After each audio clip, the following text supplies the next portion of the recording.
Welcome into Between the Pylons. I'm John Camacho. And this is Jacob Waters. And guys, thank you so much for watching. We have an awesome show for you today.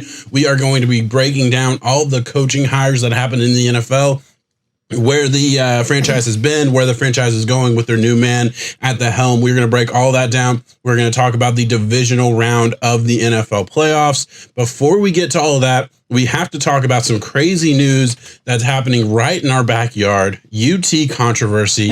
I'm going to let you take it away. We'll start with that right now. Yeah, massive controversy. So news came out a few days ago that Jeremy Pruitt has been fired from the University of Tennessee, and also athletic director and former coach, famous coach Philip Fulmer has stepped down as the athletic director too.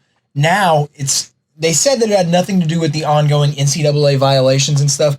I call bullshit. Yeah, and there's no way. Yeah. On the Dan Patrick show today, he dropped an absolute bombshell saying that UT athletic recruiters would have people, the recruits come on campus and would give them literal McDonald's bags full of money. Just these recruits. And listen, there's many ways I can go with it, and we'll get into it further, but one quick thing, it confirms to me that Nick Saban does not cheat.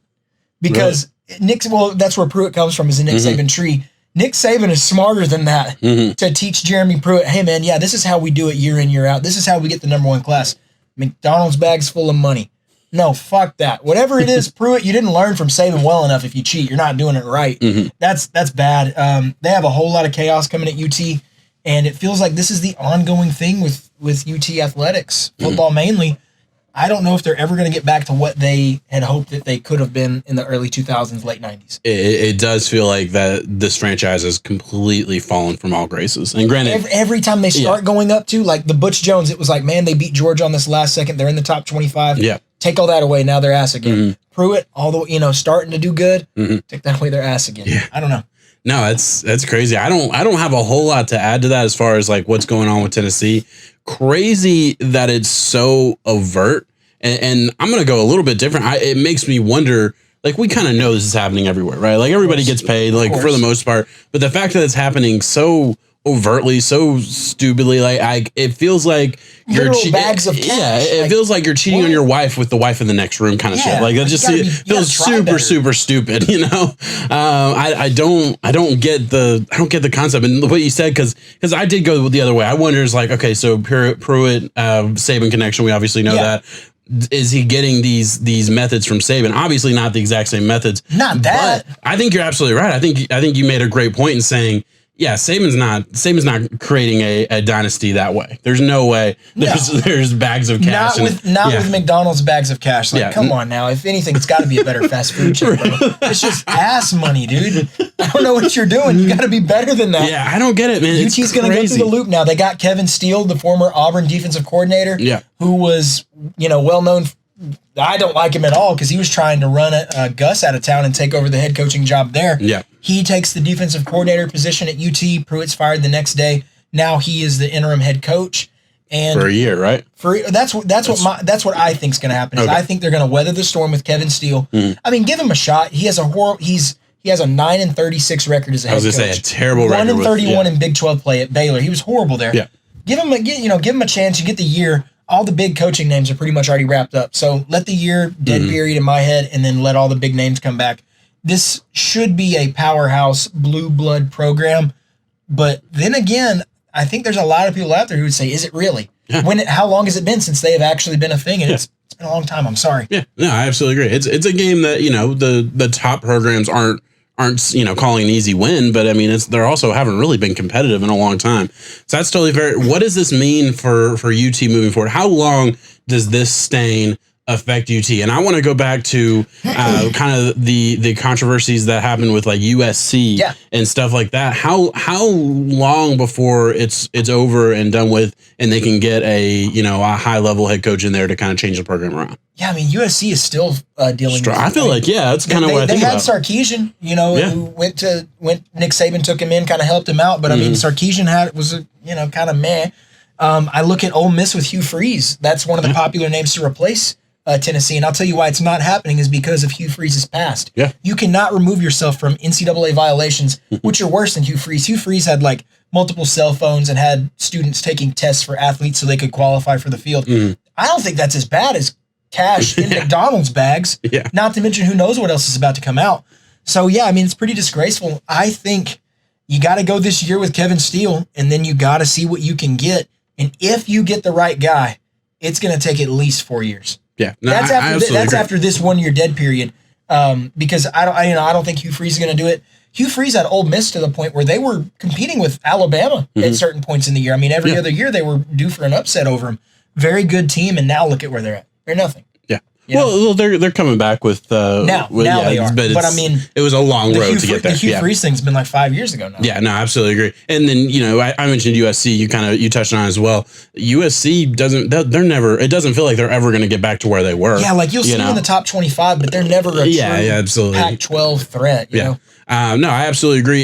Is there anywhere else you want to go on that? Because I feel like the story is kind of developing, and there might be more that comes out. There's still a lot to go. Gus Malzahn is. I've seen people on Twitter saying the favorite to go there. He's not going there because of Kevin Steele. Yeah, end of story. Game over. I'm sorry, UT fans. If you want him, you're not getting him. Yeah, no, I absolutely agree. And honestly, Gus is in a situation where he can chill for a year. He can wait. He just got paid $28 million on the 31st of December. That man, the last thing on his mind should be coaching right now. Yeah, he's good. He's fine. All right, so we had to bring that up at the top of the show. Now we're going to get into the meat of the show right now. We're going to go through the 5 head coaches that have been hired. The Lions situation still hasn't been official, but we're going to act like it is here. We're going to go through it, talk about the history of what they've been through in their last era, go moving forward, and kind of talk about what we're expecting. We have to start with Jaguars, right? Yeah. Where else do you start with Urban Meyer coming to the NFL? Real quick, let's touch on the Doug Marrone era. He took over the I don't job. Think he's a bad coach. No, I don't think he was either. He took over the job as an interim head coach in 2016 for the last 2 games. I think went 1-1 and ended up getting the job in 2017. In his first year, he led the Jaguars to his 10-6 season, and they were a couple plays away from getting to the Super Bowl. Of course, that was a great team. That was one of the best, one of the greatest defenses that I think. It's in the top 5 of defenses that I've personally seen. Granted, that takes away. I never saw the Bears in '85 or anything like that, but like they were an amazing defense in that 2017 year. Then everything kind of fell apart. Consecutive losing seasons the past 3 years after 2017. Obviously, went on a 15-game losing streak this past year, winning week 1 and then just losing the rest of the season to get that number 1 spot. Obviously, they move on from Doug Marrone. I think a lot of people were saying, should they move along last year? And I think they probably made the right choice to keep Doug Marrone and guarantee themselves Trevor Lawrence. I think that was the right move in my opinion. But, let me know what you think in the comments. Now we have Urban Meyer coming in, taking over, allegedly gets a $12 million contract to come and come and coach for the Jaguars. Just quick on the history, because we all know who Urban Meyer is. Has really never been at anywhere that's lost. Has always obviously stayed in college. Has 3 national championships, 3 Big Ten championships, 2 SEC championships. Started his career in Bowling Green, went 17-6 in Bowling Green, got the job at Utah. Went 22-2 at Utah, gets the job at Florida in 2005, goes 65-15 and with Florida, turns that around, quits, takes 2 years off, goes back to Ohio State, goes 83-9 with Ohio State, and from 2012 to 2018.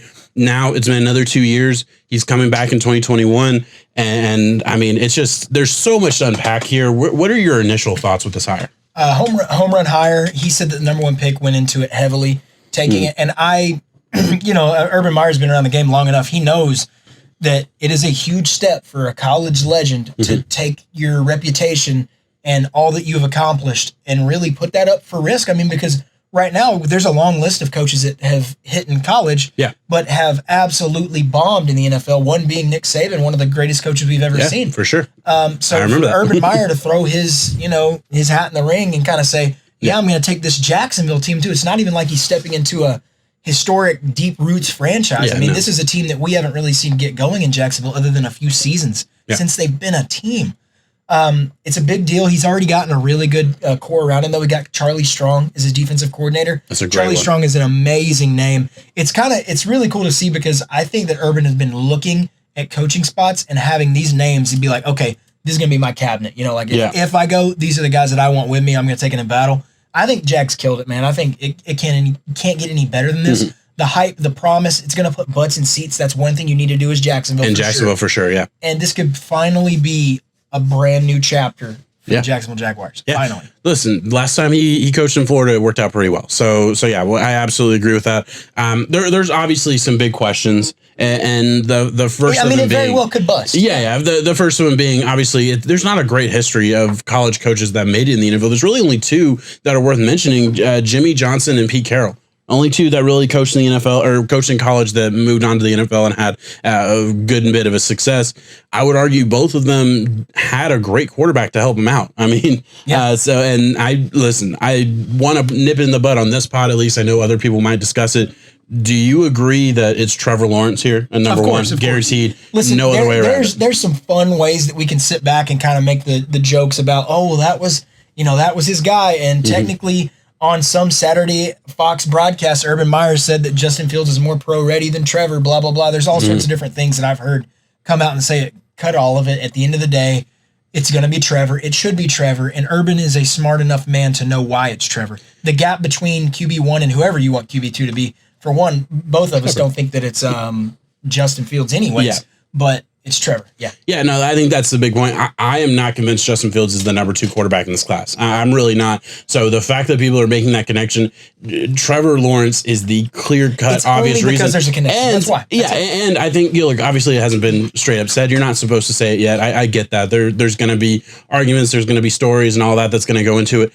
I'm ignoring all of it, and if on draft night I look the fool, I'll accept that. But there's just, in my opinion, absolutely no way. We're not looking a fool. Yeah, they don't. They're taking Trevor Lawrence because you don't take that job unless you know you can get a quarterback that you can believe can be a stud. And guess what? Urban Meyer has to be thinking at this point in his legacy. And in my opinion, this is something that had to go into it. He's already a legend as a college coach. He's never going to touch Nick Saban. He has to know that. He's never going to be considered the greatest college coach of all time. But he is a legend as a college coach. And if he fails in the NFL, it does not take anything away from that. No. In my opinion, do you think it does? No, I'm saying that's cemented.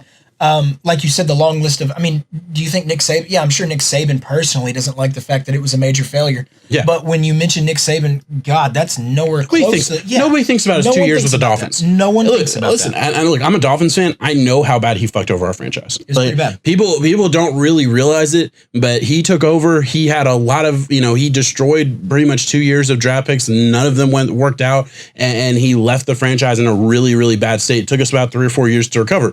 Granted, we didn't recover well, and that cycles through, and that is what it is. But at the same time, nobody fucking thinks about the Dolphins when you talk about Nick Saban. Of course. You think about all the championships. They just won another one. It's fine. And, that is what it is. It's the same thing for Urban Meyer. Short-term memory, if this bombs out and in 3 years he's out looking for a new job, yes, that'll be the taste that's on your tongue. But go years from now, like we're already talking Nick Saban. What was it, 2006? Yeah, 2000. I think it was 2005, 2006, something like that. Yeah, you don't think about that now. Yeah. It's in the past.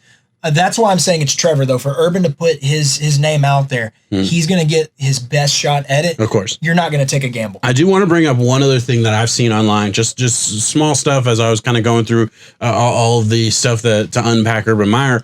The notable quarterbacks that he's coached: Alex Smith, Chris Leak, Tim Tebow, Braxton Miller, Cardell Jones, JT Barrett, Dwayne Haskins. That's his list. So he has not really created, other than Alex Smith, obviously with Utah, he's not really coached any, NFL stars or any guys that really succeeded in the NFL at this point. Does that scare you? Not necessarily, because it doesn't scare me either. Just to be clear, if anything, you could use it to compliment Urban here. Yeah, he's gotten guys molded and ready to go. Sure, I wouldn't count Cardell. Cardell stepped in for that playoff run and whatever. That was just some hype going for that, so I don't count him. But all these other guys, he was able to win with what he got. Yeah, Alex Smith. I think Alex Smith has been a serviceable career overall. What is that? Three first-round picks in the NFL. So look, I get it. I get that that's an argument out there to say, Trevor Lawrence should be nervous or whatever. I don't think so. First of all, Trevor Lawrence, he was responsible for his own success, in my opinion, as far as like his ability to play quarterback. He's been great everywhere he's been. Coach, I only see this helping Trevor. Yeah, exactly. So I absolutely agree. We love this. Where do we see the Jaguars in 3 years? A winning football team. So 10 wins? Yeah, it just depends on what they're able to do with Trevor early on and how well they're able to protect him. I know you can't see it roll on the camera. I'm wearing a Burrow and hoping with the Bengals and Burrow is able to come back and be good. I would say 2 more years for them, they're going to be good. So on that 3rd year of having that quarterback is when you really, really need to see the strides. And look, they have a ton of picks. It's not just Trevor Lawrence. They have Trevor Lawrence. They have 2 firsts. They have 2 seconds, I believe, as well. They have a bunch of depth pieces as well. My biggest question is how much decision making does Urban Meyer have as in the draft? Because I really don't think I've ever seen other than Pete Carroll, and I don't know how much decision making he has in the draft, but I really can't think of a college coach that's been super successful drafting and finding players for the NFL. And listen, and that's just meant, Pete Carroll has some different kind of shots every now and then. Yeah, he really does a lot. Yeah, I mean, he does. The times that he hits are awesome. And you're able to save yourself on that, but then it feels like every year their late first rounders just kind of like, who's who? Like, why? Yeah, the guy who's supposed to go in the 3rd round. Really? Yeah, okay, whatever. So that's interesting. We'll see. Let's move on here, and I want to go to me, what we're going from the most slam dunk hire, in my opinion, to the least slam dunk, most surprising pick. And I'm going to go through this. We're talking Brandon Staley with the Chargers here. And I'm just going to kind of read off what he's done, right? And for those of you that are listening, we graduated high school, in 2014? Yeah. In 2014, he was the defensive coordinator / linebackers coach for John Carroll University. All right. That was in 2014. He coached there. He coached there and James Madison University from 2013 to 2016. In 2017, he gets on as the linebackers coach for the Bears. Coached under Vic Fangio. Stays with the Bears for 2 years. Then in 2019, when Vic Fangio gets that head coaching job with the Broncos, he brings Staley over to be a linebackers coach for the Broncos. Right, 1 year with the Broncos. Then the Rams hire him to be the defensive coordinator. And look, he did great with the Rams. First ranked defense. The defense was awesome all year. I will say they had 2 of the top 3 defensive players in the league. I think there's a real argument they had the top 2 best defensive players in the league. And I don't think there's an argument that's 2 of the top 3. I think when you look at position, they have the best corner and the best defensive lineman. Yeah, and then they also had a lot of other pieces as well that we're really not going to get into. But they have they on paper had a great defense anyway. He came in and did exactly what he should have been able to do with that type of defense. Turns that into a head coaching job. So far, 4 years of NFL experience with really, no college experience to really speak of as far as a name that you would really expect to transfer well over. So 4 years of college, 3 as a linebackers coach, 1 as a defensive coordinator. Now you're a head coach of the Chargers.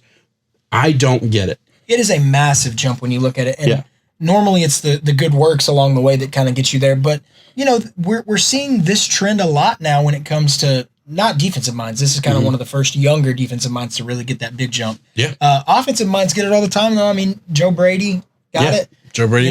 Joe Brady could still maybe get a head coaching job. Exactly. And there's a chance. But I'm going to say this is not the right move for the Chargers. Yeah. There's always a chance that this could work out at the end of the day. But if you're the Los Angeles Chargers, when we rated these jobs, I'm pretty sure we did that a few episodes ago.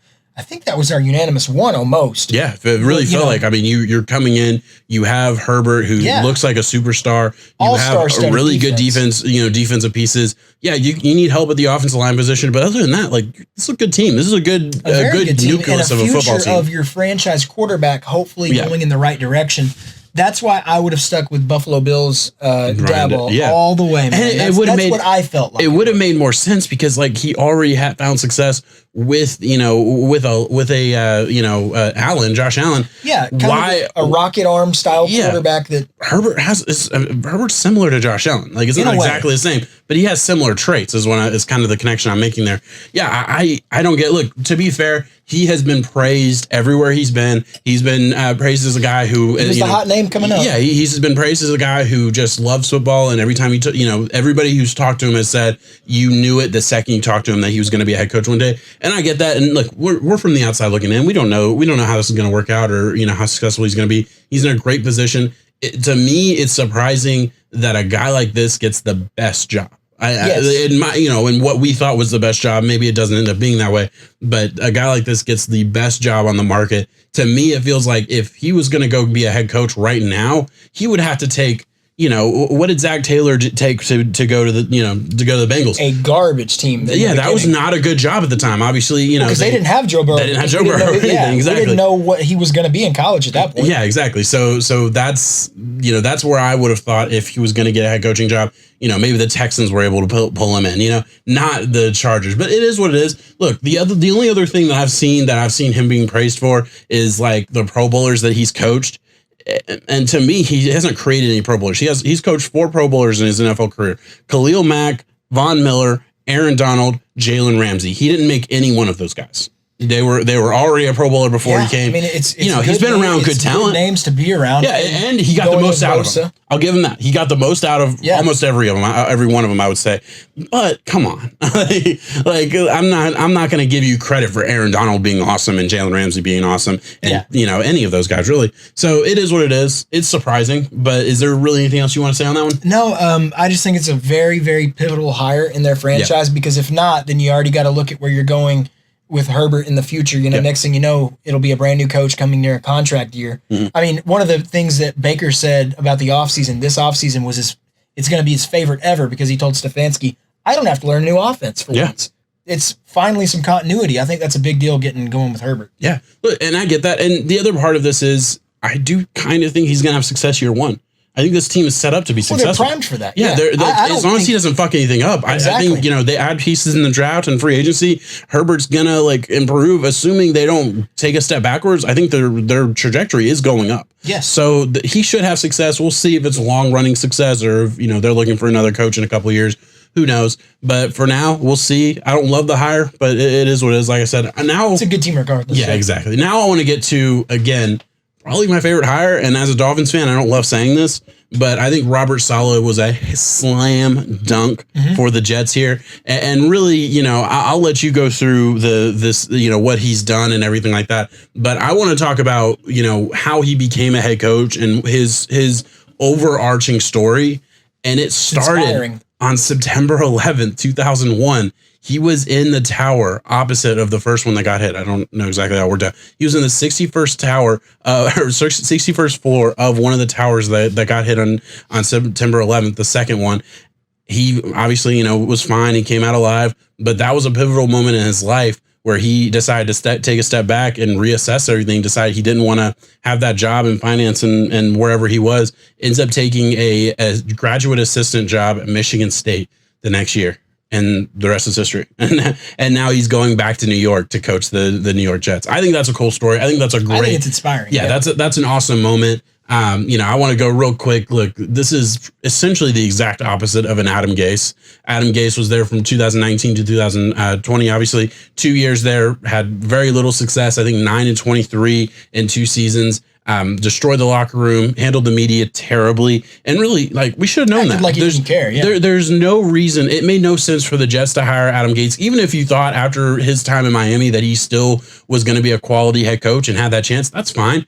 He's kind of ruined that, I think, for him now. But after he left Miami, everyone knew, hey, he handled the locker room really poorly and he wasn't great with media in Miami, which isn't bad. Now you're going to go to New York and handle New York media? Yeah, get ready. That was tough. And we knew really from the first press conference with his, buggy eyes and all that, it was never a good look and it really just never got better. Now they're moving towards a guy who, by all accounts, is an amazing, players coach type of guy. He's been a part of that. He was a part of the team in Seattle when they won their second Super Bowl, or their one Super Bowl, excuse me. And he's been on a trajectory to be a defensive coordinator and a head coach ever since. Pretty much always being around that Seattle scheme, that cover 3 press bill type of thing. He was a hot commodity last year, and then he ended up passing it up and waiting. And I think it's so he could be able to come home, I guess, go to the New York Jets and see it happen. And I think one of the areas he's going to be able to help this team the most, like you said, is the locker room. Mm-hmm. And I think it's his veteran prowess with the 49ers players. A lot of them are hitting free agency. Yeah. And I mean, you're telling me that a guy like Richard Sherman and his character and the way that he's able to put into an organization wouldn't be good as a veteran on the Jets? Even if Richard Sherman isn't a number 1 anymore, which he's not. That's what I'm saying. Doesn't matter. Yeah. That's totally fine. But the ability that he's able to come in and get this going in the right direction, show people work ethic and how to really do it. Because I think, it might be kind of corn shit and cheesy for me to say all that stuff, but if you watch the Jets and some of the ways that they play, it's something that was missing a lot. Yeah. It's something that a lot of teams, I think, don't have. You can tell when you have a really good gelling, locker room team versus ones that don't. Yeah. And, the Jets with Adam Gase, I mean, it's a dumpster fire. Saleh is going to have to go in there, build it up. Yeah. Also worth mentioning, he's the first Muslim head coach in the NFL. I think there's a lot of conversations about the Rooney Rule and all these things. This is a bright spot. Obviously, we haven't seen an African American head coach get hired in this cycle yet. We'll see if that ends up happening with Eric Bieniemy or not. But right now, look, we got a Muslim head coach. That's cool. That's positive direction and all that stuff along with that. Where do you see the Jets going in a couple of years? They have a bright future. I can say that. I think so too. And that's weird in saying that. I mean, we just got to see what Saleh does with all the picks, but you have everything that you want as a coach. Yeah. It's just, the Jags got a little bit better with that number 1 pick. Yeah. But you have draft capital. Yeah. You have players I can point to. I think Mekhi Becton is a true stud of a tackle now. Yeah. And he hits. You have some pieces on defense. Marcus May looks like he might be a budding star at that position too. Yeah. Really like him. You have the money.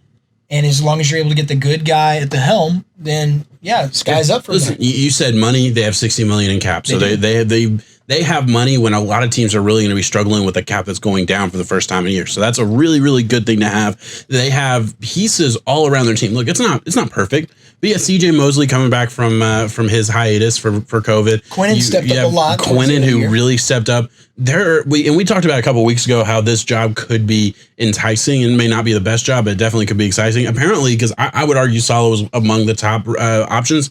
He saw this job as one of the best spots to land, and I don't hate him for it. I mean, look, he's going to have to hit in the draft, obviously, but he has a lot of options. What do you do with the quarterback position? I think that he knows what he wants to do. Like, it feels like it, right? Because if you go into this job, you've already had to. Because I mean, let's be honest. He has self-awareness. He knows that people are looking at him for jobs. He's going out interviewing. You look at this job, and it's like, they do have that number 2 pick. Yeah, I think it's quarterback. You do think that? I do think it's. And what do they do with Darnold?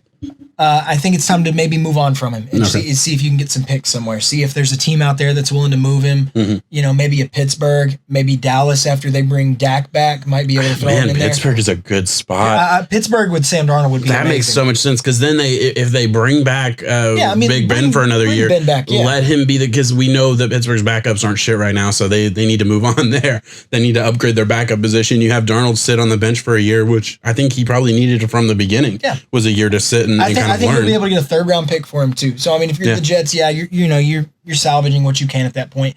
If you're Sam Darnold, I think I've seen a lot of good out of Sam Darnold. That's a right option. Yeah, that's a good opportunity. Sam Darnold will do good too. Yeah, you hope he lands in a spot where he can make something of his career. And obviously, the Jets wasn't a good landing spot at the beginning. But hey, he could turn it around. It's not too late for him. I don't think the Colts in that, but Colts are a good one too. Yeah, I just don't know. I think they're going to go in the draft this year too. Yeah. It's different to see, but I think they're going quarterback. Yeah, no, I absolutely agree. Anything else you want to say about the Jets and Robert Saleh? No, promising. All right, let's move on to the Falcons and Arthur Smith. They hire Arthur Smith, which I guess a lot of Falcons fans didn't love.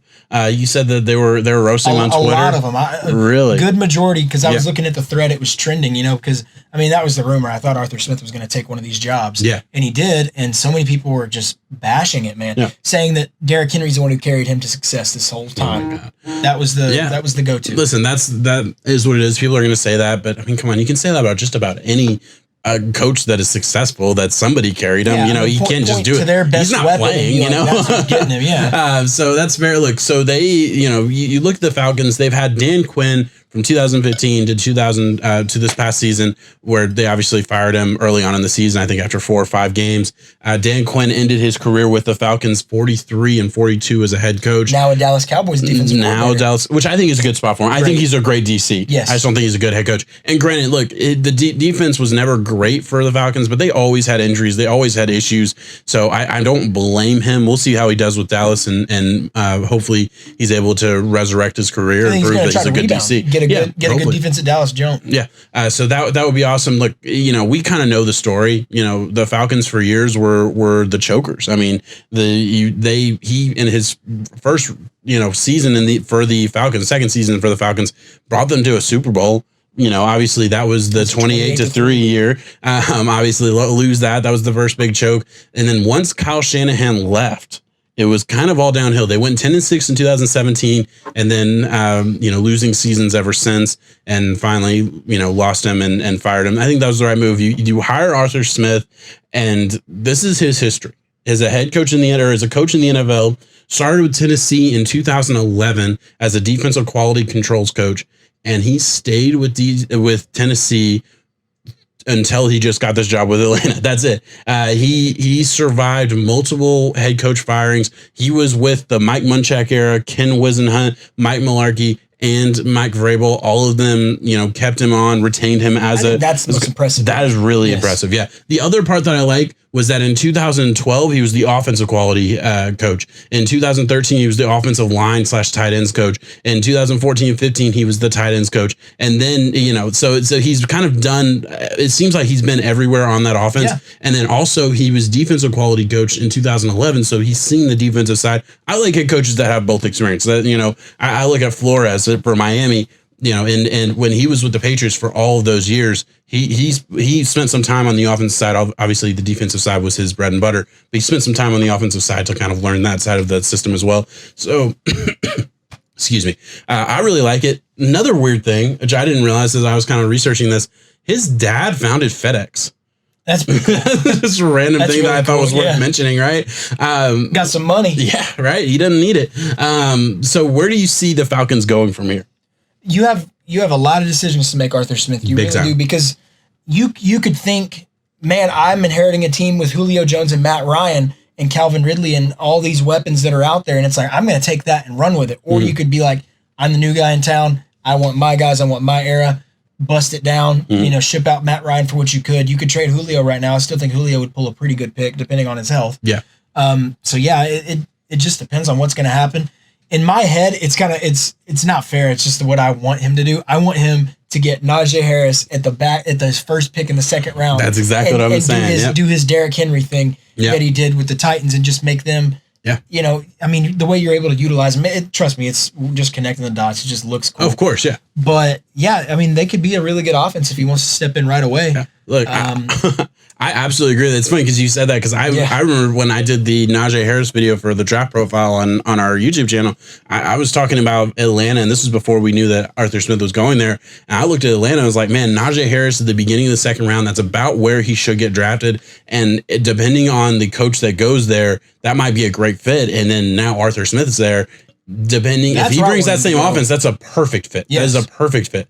I could see Atlanta moving back up in, if there is a chance for a running back to go in the first, it could happen at like a 31-32 right there for them maybe getting antsy and jumping it, because day two, if Etienne and Najee are there, get ready.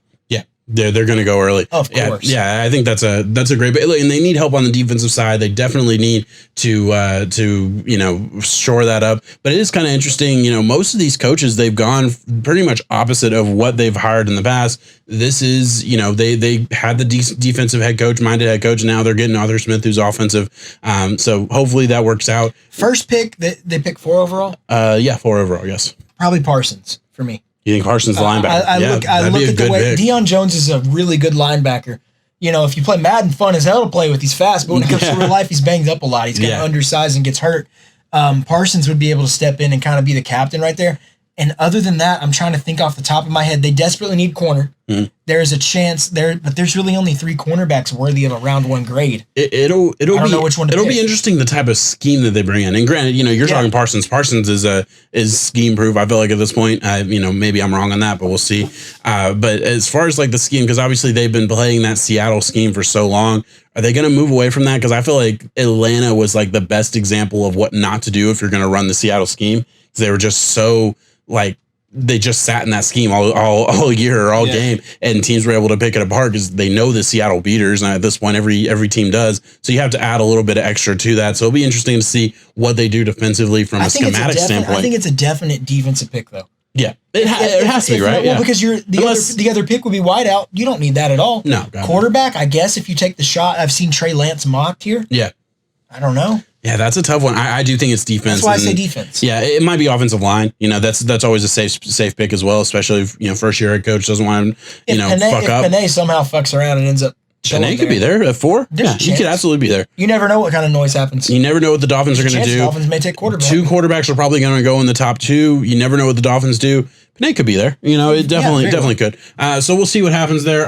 Let's move on. The last pick here, or the last team that we're going to talk about, it is the Lions, and this is not official, so I do apologize. Maybe this falls through, but right now everything is pointing to Dan Campbell is going to be the next head coach for the Detroit Lions, and not a lot of people know that name. This is not a name that's like super popular. I'm going to bring it up because I've known this name for years because he was the interim head coach for us in 2015, I think, when Philbin got fired. Whatever it was. I think it was 2015. So moving forward, he was actually drafted and he was a tight end in the NFL. He was drafted by the Giants in the 3rd round, 76 overall in 1999. Played until 2009, actually ended his career with the Saints in 2009. And then solid run. Yeah, then solid run. And then 2010, he gets a interim head coach job with the Miami Dolphins, stayed with the Dolphins until 2015 when he got the actual interim head coach job. He's just a coach intern his first year. I apologize for misspeaking there.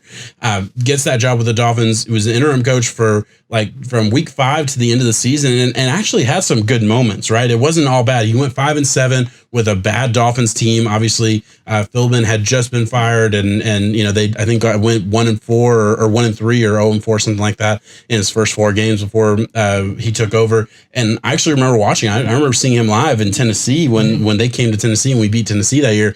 And I remember starting a chant for Dan Campbell. I was actually a big fan. Look at you repping Dan Campbell. I like Dan Campbell. I really do. Look, and I have fuzzy memories just being a Dolphins fan. So I understand Lions fans are not happy about this hire from everything that I've seen on social media and stuff. Yeah. But I think Dan Campbell is the definition of a player's coach. He's a motivator, and I do think he deserves a shot as a head coach. I'm actually surprised from 2015 that it took 5 years for him to get a head coaching job. I am shocked by that. I really thought he would get a chance before then. Hey, by the way, since 2016, he has been with the New Orleans Saints as a head coach and tight end, or a assistant head coach and tight ends coach. So that's been his story as a coach. I actually like this hire, and I know a lot of people don't, and I've seen a lot of negative things about him. Yeah. I'm excited about this. I mean, the first thing that comes off my head is who? It's not splashy. Yeah. Not a lot of people know really who he is going forward. But I mean, like you said, if he's a really good players coach, I think that's what it's going to take. Detroit has probably the most diverse road that they're going to have to take because I don't like the roster. No, not very roster. I don't. I think you have some wide receiver weapons. Listen, let's be honest. Wide receivers are pretty interchangeable when it comes to, you can find them. I mean, there's a lot. And Galladay's not like a fucking superstar or anything. Yeah. He's a pretty good wide receiver in the NFL. Yeah. Oh, Galladay? Yeah. Oh, I thought you were being sarcastic. Galladay's a good receiver. No, he's a good receiver in the NFL. Like you said, but you can target a draft and get Yeah, that's all I'm saying. Stafford, I don't know what's going to happen. I love Matt Stafford. Me and you both feel the same in saying that we want Stafford to get away from Detroit. You're dumb if you get away from Stafford, in my opinion. Yeah. I think you're selling yourself too short. I do think it's time. I really do. Yeah. I think it's time to see change. It feels like Stafford's wife, especially, I feel like she's been on social media kind of chirping little things, like pointing to the fact that maybe this is the end of the road. I don't know what happens. And with a new coach, this would be it. Yeah, I don't know what happens. I would love to see Stafford on the Colts. I think that would be a perfect fit. I think he leads the Colts to deep into the playoffs if that happens. I want to see Drew Brees retire and Stafford go to the Saints. That'd be interesting too.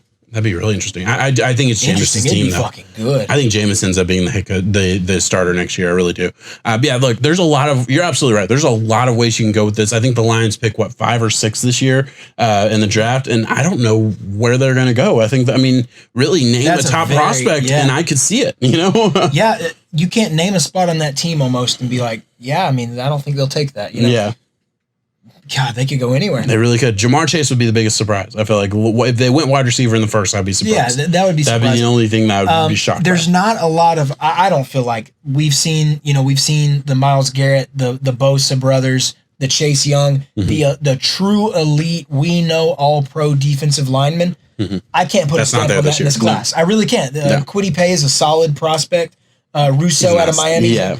They're good. They're good, but they could bust, and no one would be shocked. It smells like a Detroit Lions pick, though. It does. Damn, that's a good point. That's a really good point. It feels like that's what they'll do. Yeah. I could totally see them taking someone like that, Yeah. Look, that's interesting. I think I'm a proponent of this pick. I hope that this works out and this ends up being the truth, which it looks like it's going to be.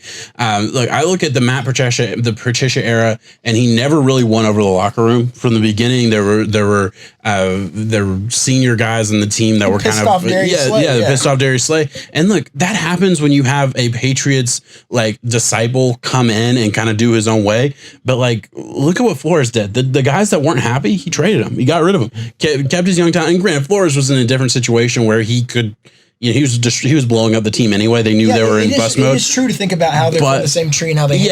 And Matt Patricia was in a situation where he was taking over for a 9-7 Lions team that just had a winning season under Jim Caldwell. That felt like they were going in the right direction, and then Patricia, he never got out of fourth place in that division. I mean, they just never was able to get anything going in his 3 years there, 2.5 years really.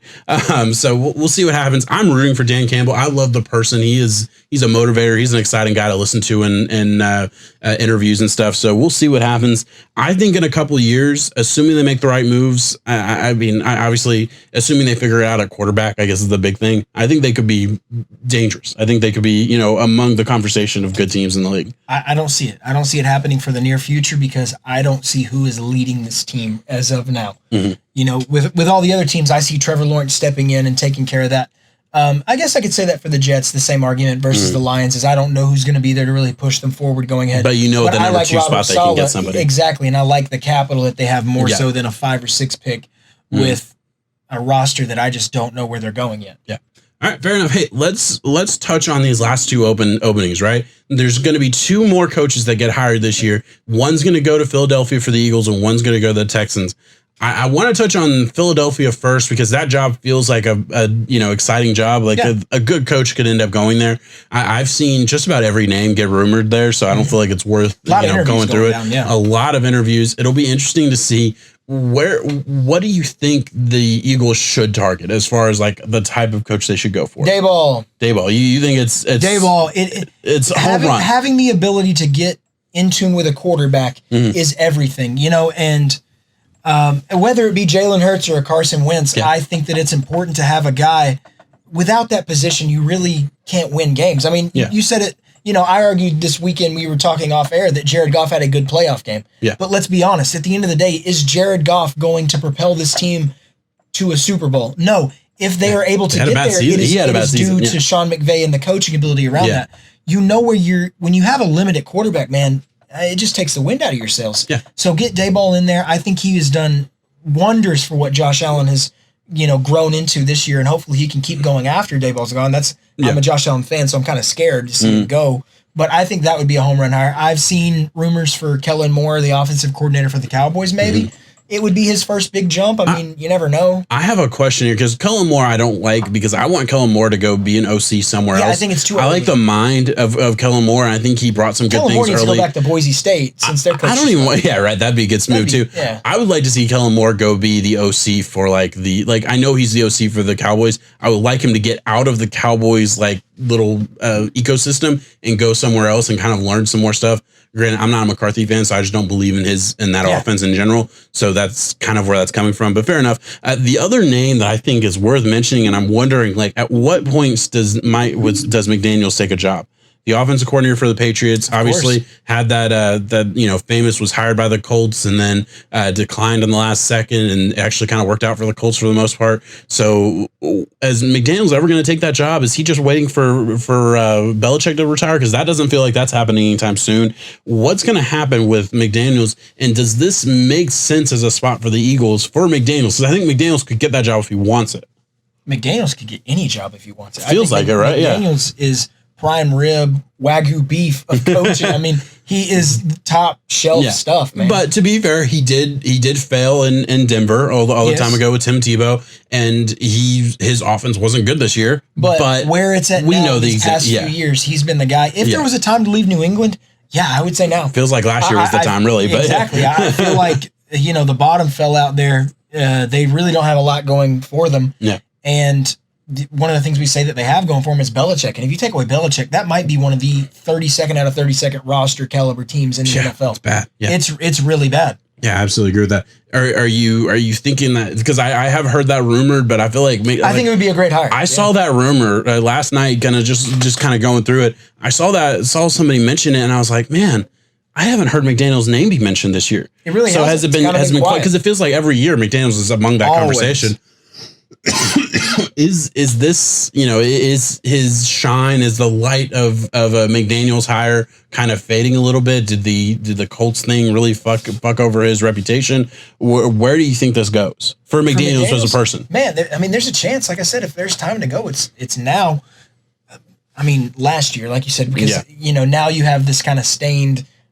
Their offense didn't look good at all. I'm sorry, Cam. It wasn't it. Hey, they had injuries all over because I will give them excuses. They had injuries all over the field. They had a ton of opt-outs. I'll give Cam Newton excuses. Yeah, he tried his best. Yeah, Cam Newton did his best, but Cam Newton lost like 3 games with fumbles and dumb shit at the end. Like they were in a position to win more games than they won, and I feel like every game they won, the coaches earned that win in a lot of ways. 17-13, exactly, ugly game, but they got it. Yeah, so it's just interesting. I'm very interested to see what happens with McDaniels. I think Byron Leftwich is that's a great name. Out there name that no one's really talking about Bucks right now. Yeah. Well, because their season's still ongoing and whatnot. But I think Byron Leftwich could step up and be this out of nowhere guy to take one of these. I say out of nowhere just because I have not heard that name at all. Have you heard that? Have you seen that? No, I haven't heard that name because that's a good name. I personally think is Byron Leftwich. Yeah, that's a great name. All right, so and then obviously I think everyone would agree the Eagles' job has got to be enticing. What you do with Carson Wentz, I would think you try and make it work with Carson Wentz. Rumors that I've seen is that they want a coach that wants to work with Carson Wentz.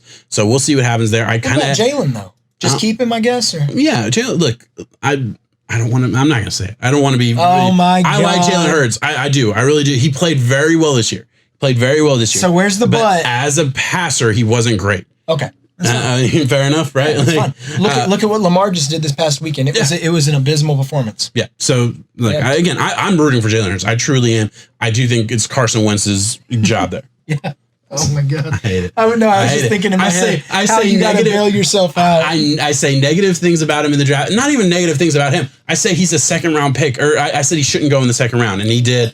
And I just get roasted for years to come. It's crazy. Whatever. All right. That's why I love it, man. I love it. The last thing we got to talk about in the coaching side of things is the Texans. And we have broken down the whole Deshaun Watson thing. Nothing's changed from the last thing we said. If you're interested in hearing our thoughts, like in depth on Deshaun Watson and what's going to happen with that situation, hey, check out the pod that we did last week. We broke that down pretty thoroughly. Accurately too, and saying so far I said we have been done. right. Yeah, he's done, and he keeps saying he's done. You mentioned it last week on the pod, and you reaffirmed it that you're really, really believing this. I'm gonna let you say it and kind of go with where you're at with this. The only way they save their franchise and generational quarterback in Deshaun Watson is to hire Eric Bieniemy. Yeah, it is their only shot, but I think it's too little, too late. And why would Bieniemy go there? Exactly. If you're Bieniemy, why are you going to step into this job knowing you're in draft pick hell, you're in financial cap hell? And you have to go baby and save your franchise quarterback. Yeah, that doesn't want to be there. Man, I know we have a racially insensitive owner and franchise and blah, blah, blah, but they're trying to do this in the right ways. In a way, yes, you're going in the right direction, but it feels too little too late. It feels like you just got caught and you're doing the thing that's right because you got caught. So I don't know. Who goes there? Because David, we mentioned Daboll. Hire within. Yeah. Here's the thing: if Daboll, there's nowhere to go within. I mean, I don't know, man. They're hurting. If Daboll gets the offer from the Texans, he says no. No, I'm good. I'll wait another year. I'm sure a better job's going to show up next year. My team obviously is in the divisional round of the playoffs. We'll see what happens, but we're going to be good next year. We're fine. McDaniel's got to feel the same way. Eric Bieniemy has to feel the same way. I don't think they're getting any of those big names. I don't. Jason Garrett. Jason Garrett might take that job. Yeah. Jason Garrett might do it just because I feel like he is ready to get back into that. Yeah, he wants that. Yeah. Just being in Texas, I don't know. I agree. I'm trying to think of a name who could do it, man. Not do it, but it'll either be a no-name guy who just happens to get his chance and he just jumps on because he doesn't know if it'll ever come around again, or a has-been type of coach that just, gets the call and says, fuck it, I'll take the chance. An Adam Gase style type of dude who's flamed out as a head coach. I don't think it would be Adam Gase, but that style, like dude who flamed out as a head coach and it will take whatever he can get kind of thing. I agree. I think that'll be kind of where we're going with that.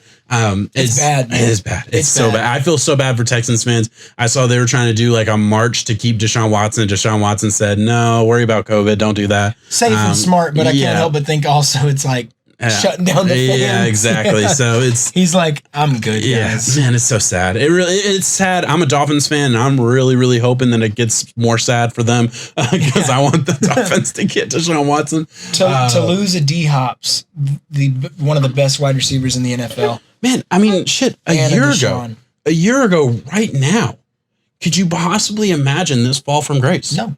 I wouldn't have bought a Deshaun Watson jersey if I thought that. That felt like one of the most steady duos that you could have. You have Aaron Rodgers, Devontae Adams, Mahomes, and Hill. It felt like D-Hops and Deshaun. Yeah. Whether they got it done overall success-wise or not, they were cemented in that franchise. And that just got blown up. It's crazy to me because I remember a year ago we were talking like, man, I really want to get rid of Billy O'Brien. This is a great team, but it feels like Billy O'Brien's holding them back. And now let the team loose. Gone. Everything is falling apart. It is sad. So we'll move on. We're going to kind of finish up here in the next 10, 15 minutes. Let's get into the divisional round of the playoffs real quick. Let's talk about the championship round or the wild card round, whatever. I don't know what round we were in. Divisional. Divisional was last week. The championship's next week. What's going on with what happened? We talk about what you thought of these games. Yeah, I was about to say do that last shot. Let me because do my last I'll talk with that game first. We bet on the game, the Saints and the Bucks. Saints were a 3-point favorite. We always do a shot bet. John gave me the points with the Bucks. I took it. Bucks outright won, and I will say the Bucks defense played an amazing game. But it is time for the Drew Brees era to end. Yeah. And it is the reason that the Buccaneers won. 21 points came off of those 3 turnovers for Brees. And listen, one of them was a batted ball that kind of got hit after the fact, so I'll give him that. But there was an inexcusable one to Alvin Kamara where Devin White was literally just right there dropping back in his zone. Kamara, I don't know, miscommunication or whatever the fuck you want to call it. Mm-hmm. It's a loss because of that. Yeah, and I don't think the Bucks... Listen, some people were talking smack about Tom Brady not playing up to a level that he should have. I don't think he had to. Yeah, I really don't. He did exactly what he had do. They ran the ball when he had to, and he made some good passes on third down. And I think because they destroyed the Bucks 2 weeks, both times in the regular season. Very telling. And I think the Bucks went back and looked at it and said, hey, we were trying to push the ball down the field too much. Yeah. And we were trying to go out and win this game. Let's just not lose this game. Let's play a different style of football and force the Saints to play kind of a gritty type of game because we put ourselves in a bad spot last time. Yeah. All the Saints were doing was protecting against the deep ball. So what does Tom Brady and the Bucks do? Underneath, run it with Fournette, run it with Jones. Underneath, it was a heavy field possession based game where they put the pressure on long third downs with Drew Brees, and we saw his inability to push the ball down the field. It was sad. Listen, it is sad because he's a legend of the game. He played his last snaps. I 100% believe that. He's played his last snaps in the NFL. Legend of the game. You gotta give him all the respect in the world. Future Hall of Famer, all of those things. But it's time for for him to be done off the field, and we'll see what he does, or we'll see what he does off the field. We'll see how he's able to move forward in his career. I'd love to see him, describing. I'd love to see him do the Tony Romo route. Although I don't think he will. I think he's kind of too big for that. But we'll see what happens. Hopefully we'll see his sons playing in the NFL in 10, 15 years. Yeah. It was very nice to see Tom Brady and Brees meet after the game. Yeah. And just leave it like Brady, just to be an absolute badass. Yeah. Just to end Drew Brees' career. Mm-hmm. Then Drew Brees' son comes up to him and wants him to throw the ball with Tom Brady, not Drew Brees. Pass. Yeah. And then he hugs Drew Brees' wife and walks off that field. You owned it, Tom Brady. Tom Brady's the coolest motherfucker. He's such a high-class motherfucker, man. I fuck with Brady. Yeah. We need to go Packers-Rams so we can set up the NFC, and then we'll kick it over. Yeah, let's go. So go ahead, take away Packers-Rams. Yeah, Packers-Rams. Look, the Packers, I feel like, controlled that game from beginning to end. Rams really just had no chance. I know Jared Goff had a pretty okay game. He was not able to push the ball down the field, in my opinion. I'm not a Jared Goff fan. I know I'm going to get hate. He had a good statistical game. But he had a terrible season this year, and I think it's a big part of why the Rams felt inept at times. And really what happened this game was they came up against a team that their defense was not going to beat on their own. And I feel like that was a big thing. Cam Akers was good, but he wasn't able to control the game for 4 quarters. So, getting to the second half, fourth quarter, it didn't really matter that he was really good. He was playing great. Overall, look, I'm going to say this right now. I think the Packers win the Super Bowl. The Packers feel like they are on a absolute tear right now. It feels like they are going. I can't say otherwise. Yeah, they're going full steam ahead, in my opinion. It feels like their run game. I mean, they legitimately have a 3-headed monster. I mean, Williams is good. AJ Dillon's awesome, and we know what Jones is, right? I mean, he's amazing. And then you have Aaron Rodgers, who can make anybody look awesome, and you have I would say a top 3 wide receiver in the league right now with Adams. For a long time it felt like you named 5, and then you got to 6, and that's where Devontae Adams went. He has thrown himself up there. Yeah, he is one of the best route runners, one of the best pure catchers after the catch, all of it. He's a true elite talent. Yeah, it's time to give him. I don't know that I can give it to the Packers this weekend straight up. Oh, I'm not done. I didn't even get to the defensive side of the ball. Oh my God! On the other side, finish your story. I'm sucking the entire team's dick this week. You are. Their defense was amazing. They were creating a ton of pressure on the front end. And look, I would say nobody gives their corners enough credit. Jair Alexander is a top 5 corner in the NFL. I like him. And the guy opposite, Kevin King, or whoever's playing, because Kevin King's hurt all the time, it seems like, whoever's playing there plays pretty well as too, because their number 3 corner, I lost the name, is pretty good as well. Their defense is good enough to win a Super Bowl. Their offense is downright unstoppable right now. I don't see how anybody beats them right now. I do. Okay, let's hear it. Week 6, the Buccaneers beat the Packers 38 to what? 13? I said right now, not week 6. Well, week 6 plays into it, honestly, when you look at it. It does. I'm looking at, listen, my head, in my headspace, I talked about it off air. I'll mention it to the people listening right now. Last year, 49ers, it was a huge Sunday night game. People were talking, wow, this is the NFC Championship matchup, blah, blah, blah, blah, blah. 49ers beat the shit out of them. And then it came playoff time, and all you Packers lovers were saying, this is the chance for redemption to happen. 49ers beat them. This year, Bucks beat regular season Packers. Bucks show up in Lambeau, and they beat playoff Packers. I wanted to let you finish. Packers got to play the Rams. They're not that good. Hey, just... Hey, I love the Rams aren't that good. It's okay, buddy. It's okay. Don't you paint me as that. Fuck you. Listen. First of all, I am not defending the 2019 Packers. All right? The 2019 Packers, that were a 13-win team that probably should have won 9 or 10 games. Package deal. They got lucky. Okay? Last year, they got lucky. This year, they are a 13-win team that is a 13-win team. They are a damn good team. And yes, week 6 happened, and that sucked for the Packers, and that is what it is. But the week 6 Packers are not what the championship round Packers are right now. The Packers are full steam. They're running peaking on all cylinders, and they are peaking. That's why I think they win the Super Bowl. They feel unstoppable. Discredit a Buccaneers team that is not even technically, that is 1-0 versus them this year.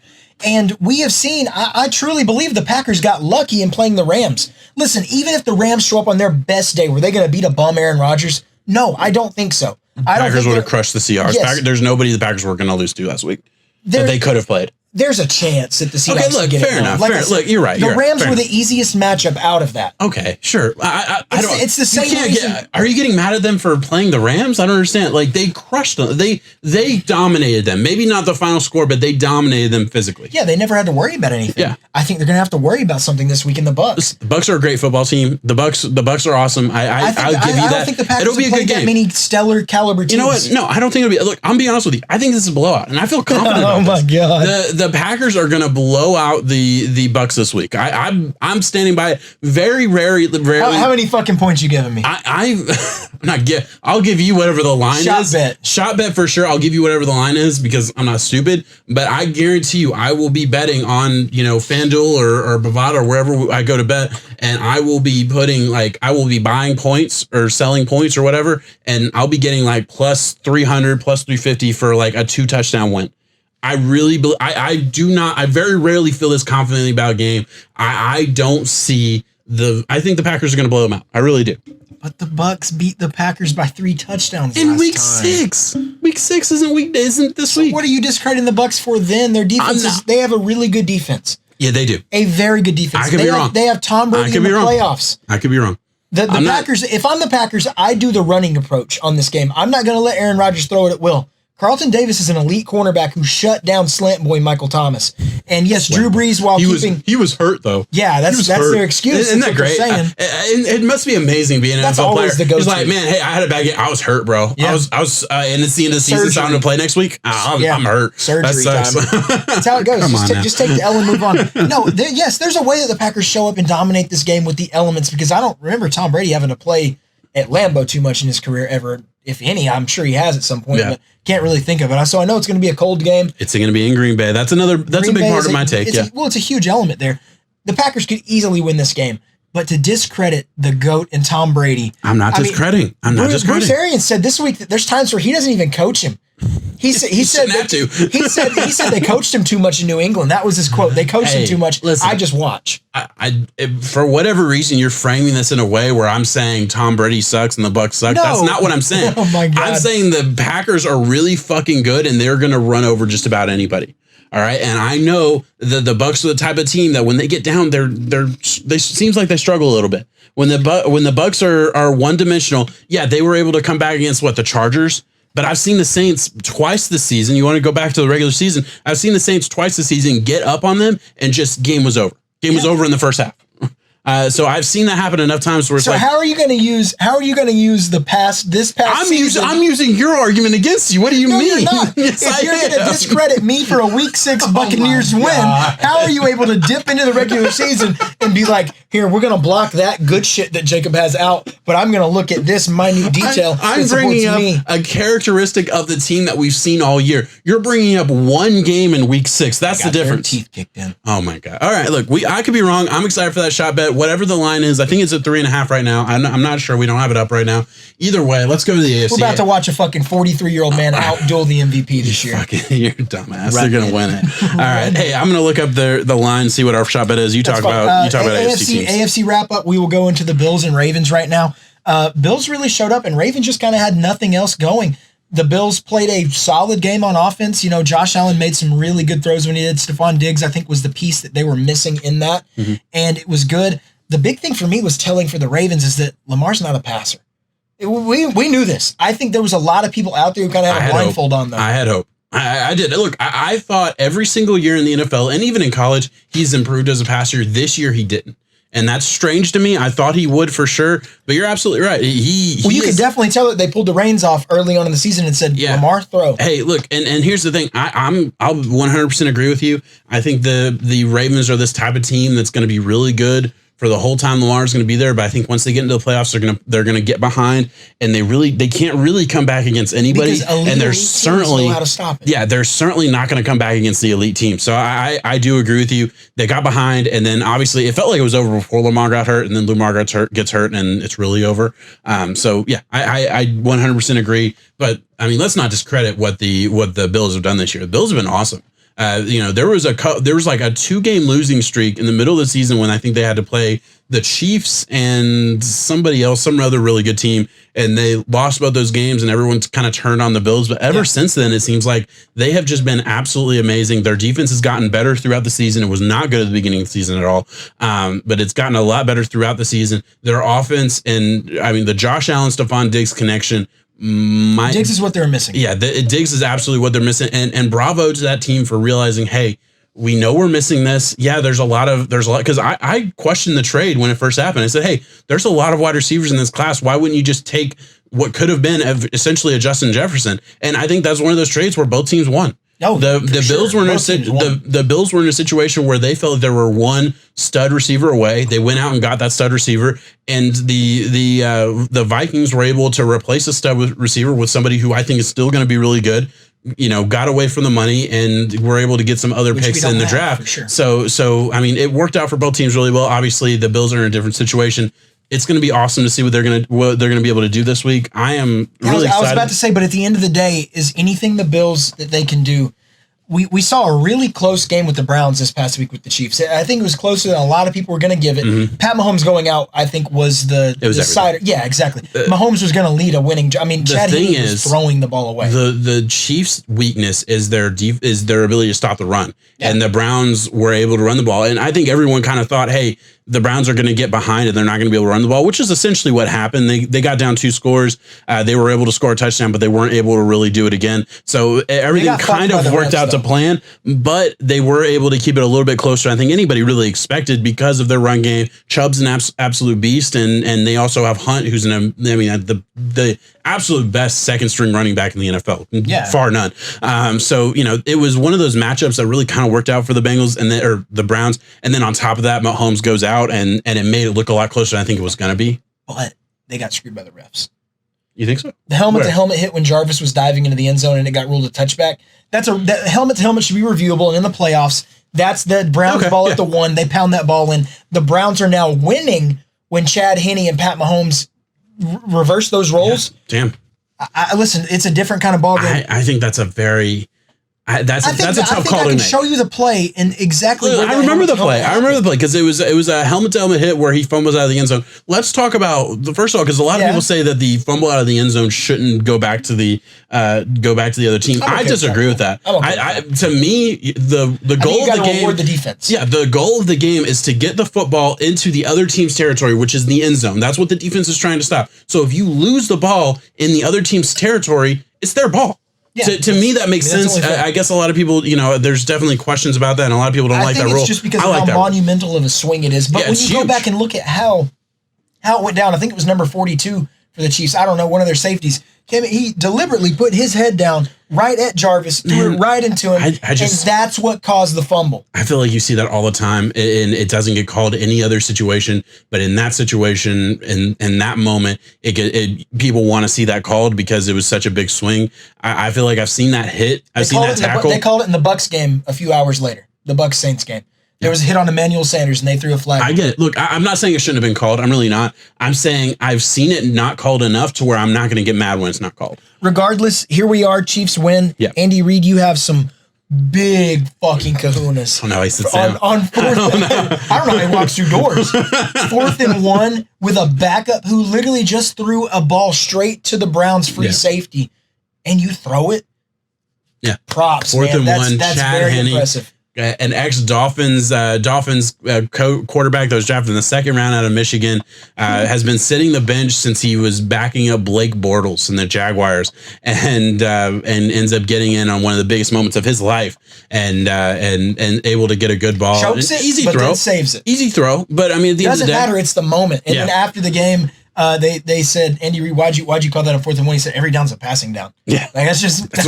So the Chiefs do. Every down's a passing down. And look, you say that's what the Chiefs do, but they're not going to do it this week. The Chiefs are going to run the ball against the Bills this week. I think that's exactly why. The Bills have a chance. The Bills do have a chance. Look, it'll be interesting. I think the Chiefs are going to win this game. I do think it's the State Farm Bowl more than anything else. I think it's Mahomes versus Rodgers. Obviously, everything changes if Mahomes isn't able to play. I would be shocked if he isn't able to play. He's playing. Yeah. There's no way. The Chiefs higher ups are going to do whatever they can. I'm not saying anything behind the scenes, whatever. That would never happen. No, everyone always plays by the book. Come on now. I mean, Chad Henne can go out there and beat the Bills, right? No, they're going to have their generational quarterback out on the field for this game. Yes. I promise you. Bills Mafia, I've seen some fans being like, we want Mahomes out there, so there's no excuses. You don't. No. You don't. You're fine with the excuses. You will take a fucking trip to the Super Bowl in a heartbeat. That's just how it is. There's a way that it happens. I think this game is going to play out a little differently than what people are thinking in the 2 power arm quarterbacks who are supposed to meet at half field and throw them out the stadium is what they're thinking. I think it's going to be slow early on. I think the teams aren't going to be wanting to make mistakes, primarily the Bills, because if you have one of those big ones against the Chiefs and you allow that run attack to take over. The biggest thing for Josh Allen coming into the season was a little bit of accuracy, but I think at least we did. I don't know about everybody else, the farther media, but we certainly saw the talent. We certainly were thinking at the beginning of the season that Josh Allen has a good chance to make a big jump. Yeah. Our biggest question was, can he cut down on the bonehead moves? Yeah. I mean, that was our biggest thing. I mean, we've been a proponent of Josh Allen for years now. But there have been many bonehead moments. We have not seen many yet. And hopefully in the biggest moment of his life in the AFC Championship, we don't see a bonehead move. I would hate for it to end that way. I really would. It almost happened with the Colts. He had a bonehead moment late in the game with the Colts with him fighting for that extra yardage, and he got the fumble, and then somehow the Colts don't recover it. But he was able to dodge it. You're good. Hindsight's 20/20. We'll see. I think the Chiefs are winning this game I don't think it's going to be a blowout on the score wise, but I think the Chiefs are going to be steady control of this. So you think it's Chiefs-Bucks Super Bowl? Yeah, Chiefs-Bucks. And I think it's going to be a very cool Super Bowl. Pick the winner right now.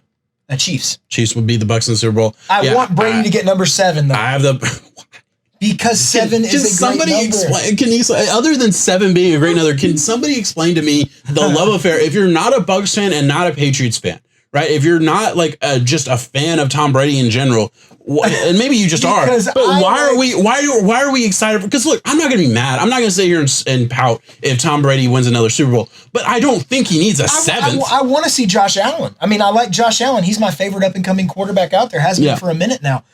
But Pat Mahomes has many more years to go, and the fucking Packers are the Packers. I'm a Vikings fan. If you ever catch me rooting for them, I'm sorry. Okay, Tom Brady's Tom Brady. Why does he need another Super Bowl? Because I like him. Okay, so there's no reason. Tom Brady. So there's no reason he deserves another. What do you mean? I'm asking you. Like his work ethic, his ability to dodge father time. But is okay? So his haters. Okay, so his haters. Come on. No, his haters. Who hates on Tom Brady? I have never. I get accused for being a Tom Brady hater, and I'm not a Tom Brady hater. Listen, I call him out as being helped by Bill Belichick. The fucking Patriots Falcons Super Bowl 28-3 at half.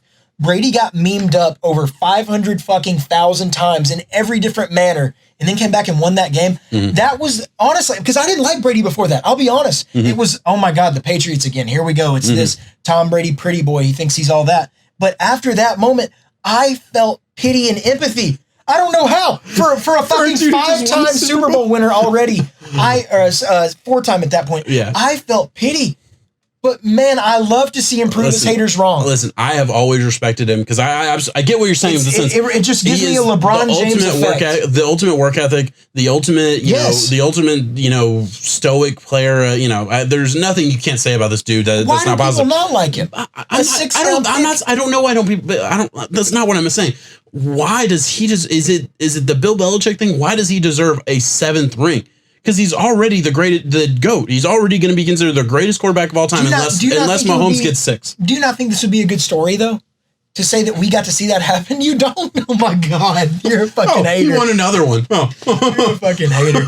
Listen, I'm sorry. You want Rodgers to get his 2nd because that would fully cement his legacy as one of the greatest quarterbacks we've ever seen. Of course. Without a doubt, because I know you and many other people, myself included, put him up there. I believe Aaron Rodgers is more talented than Tom Brady. I believe that. You're not going to get it. More physically talented. Now, you can say other things. Brady's still the GOAT, but more physically talented. Yeah. I'm not going to comment on this issue at this time. Yeah, you know I'm right. I'm not going to comment on the issue at this time. All right. Hey, look, that's fair enough. Guys, thank you so much for watching. Please let me know in the comments what you think about Tom Brady with the divisional round, the coaches being hired, the UT thing, all of that stuff. Let us know what you think. We are very interested to hear what your thoughts are. Thank you so much for Underdog Sports Podcast hosting us and letting us be on your channel. We really appreciate it. Check back next week for another pod. Anything else to say? UT sucks. War damn Eagle.